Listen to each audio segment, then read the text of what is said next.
Olá, olá, gente. Estamos de volta aqui no nosso Observador. Eu estava dando uma ouvida nessa entrevista aqui do ex-ministro da Suprema Corte, Marco Aurélio Mello, muito equilibrado, muito educado, um juiz realmente, né, dedicado, um cara equilibrado, muito equilibrado. E ele estava falando das competências, ele foi indagado aqui pelo pessoal da CNN, falando sobre as competências da Suprema Corte. Vamos ouvir rapidinho, só porque ele avaliou aqui os inquéritos das fake news e das milícias digitais, tá? Da bagagem desses. Cidade. O que nós tivemos em relação ao inquérito da fake news? A instauração pela própria vítima, no caso Supremo. O presidente à época. Aí você vê, né? O cara abre um inquérito para apurar irregularidades contra a Suprema Corte, sendo que é ele mesmo que vai julgar. Virou bagunça, né?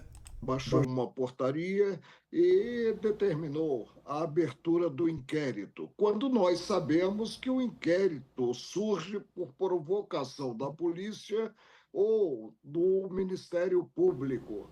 E aí esse inquérito está tramitando, inclusive já houve requerimento da então Procuradora-Geral da República, Raquel Elias Ferreira, no sentido do arquivamento, mas não se. Tá vendo, gente? Então o cara, ele é então o provocador, né, da acusação, ele abre um inquérito, ele vai fazer as diligências, as investigações, ele vai apurar tudo, processar tudo e depois ele vai julgar. Cara, olha, alguém precisa entender de direito, alguém tem que ser jurista, ou tem que ser advogado para entender isso aí? Não, né? Qualquer pessoa entende que o cara que está sendo acusado de alguma coisa, perdão, o cara que está sendo ameaçado de algo, não é o mesmo cara que vai julgar a coisa, a pessoa que está ameaçando ele, a não ser que você faça isso com a margem da lei. Né? Tipo assim, eu vou fazer justiça com as próprias mãos, que é o que Alexandre de Moraes e a Suprema Corte tem feito nesses últimos anos, né, gente? Aí eu estava lendo aqui, estava vendo aqui também o professor Olavo de Carvalho, que a gente sempre volta pro Olavo, né? Porque ele é muito assertivo, né, cara? Olha, ele tá no além-túmulo ainda iluminando as nossas cabeças, né? Nossos caminhos, né? Como o cara é um visionário mesmo, né? E vamos ouvir. Ainda tem democracia no Brasil? Não tem democracia nenhuma, porra. Você não pode discutir nada no Brasil, porque os caras te respondem com meios policiais. O Trump se apoia definitivamente na população. Aqui o Olavo tá falando do primeiro mandato do Trump, tá? Porque tinha gente questionando que ele era nazista, não sei o que, essas merda que a esquerda fala, né? E dizendo que, ao mesmo tempo, que o Brasil, toda vez que você questiona uma autoridade brasileira, ele ataca você com o judiciário e com a polícia, né? A força dele é o apoio popular, que inclusive aumentou ao longo do tempo. Os caras dizem, não, a administração Trump foi um fracasso, tal. Foi um fracasso, coisa nenhuma, diminuiu o desemprego, tudo melhorou. Ele provou ser capaz de instaurar a paz no mundo inteiro, fazer tratado de paz com todo mundo. Do ponto de vista das relações externas, foi o melhor presidente em 100 anos. Né? E todo mundo sabe disso, eles negam, mas eles sabem que é assim. O Trump também ia implantar uma ditadura, mandar matar todos. Agora, você vê, hoje tem a notícia de que o chefe do Antifas está dizendo, nós precisamos catalogar todos os apoiadores do Trump para não apenas reprimi-los, mas expulsá-los da sociedade humana. Exatamente como fazem no Brasil. Então, quer dizer, o cara que é o defensor da democracia, da liberdade democrática, da igualdade democrática, oprime as pessoas, desiste dos meios normais do confronto democrático, que seria o debate aberto, e começa a usar intimidação, boicote, chantagem, prisão, processo. Pronto. É o que aconteceu no Brasil. Você acha que ainda tem... Isso aí, professor. Incrível, né? O cara tá falando isso há 15 anos, 20 anos. Bom, ninguém deu ouvido e a gente chegou exatamente onde o professor falou que a gente ia chegar. Tá aí o Marco Aurélio Mello e ontem o Lula se reuniu aí com a galera, né?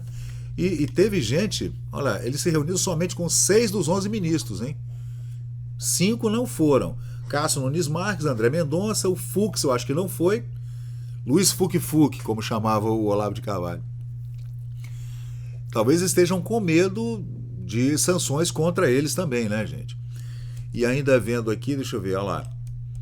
Maioria, poder 360. A maioria se recusa a assinar a carta em defesa de Moraes, tá?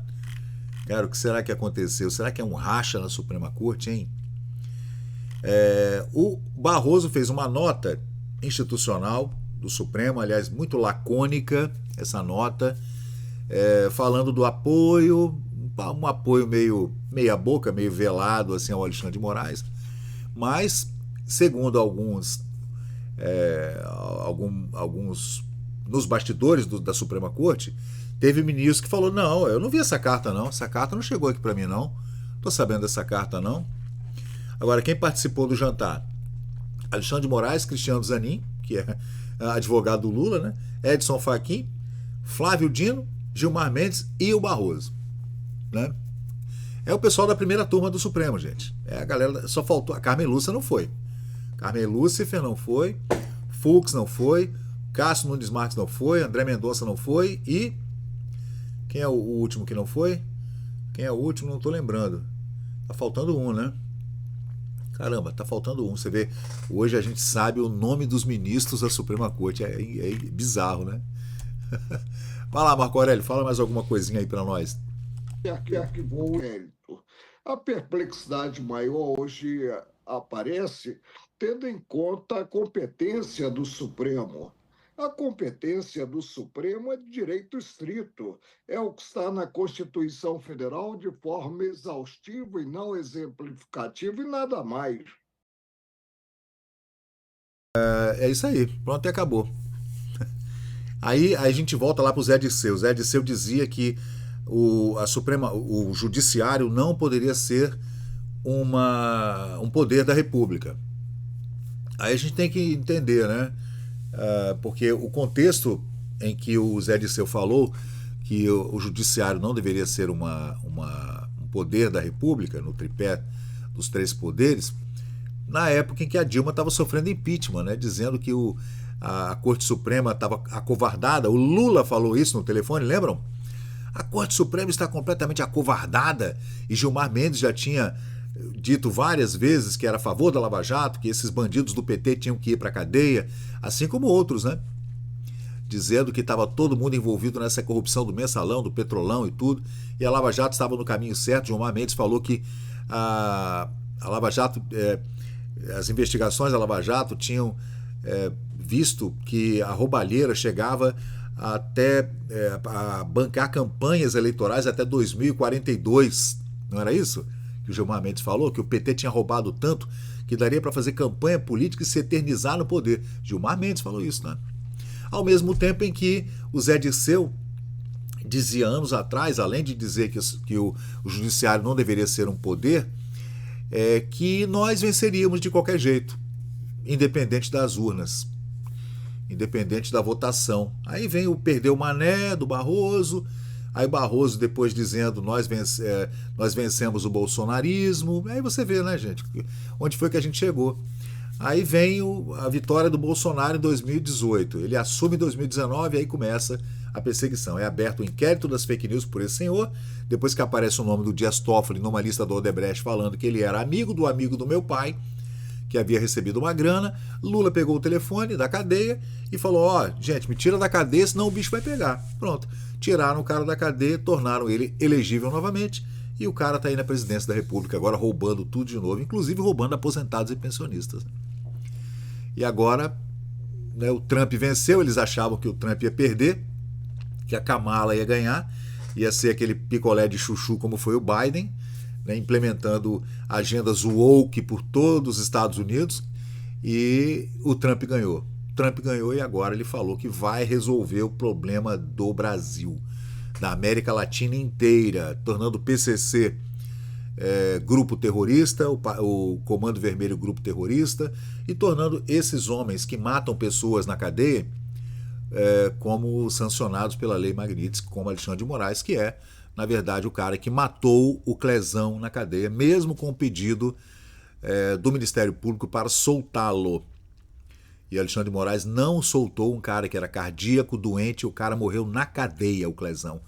E esse sangue do Clezão está nas mãos do senhor Alexandre de Moraes. E vem gente dizer que não há ditadura no Brasil. Não há. Não, é porque ela não está pegando o pessoal da esquerda, só está pegando a galera da direita, os conservadores, os liberais na economia, está pegando os evangélicos, os católicos, o pessoal da família, né?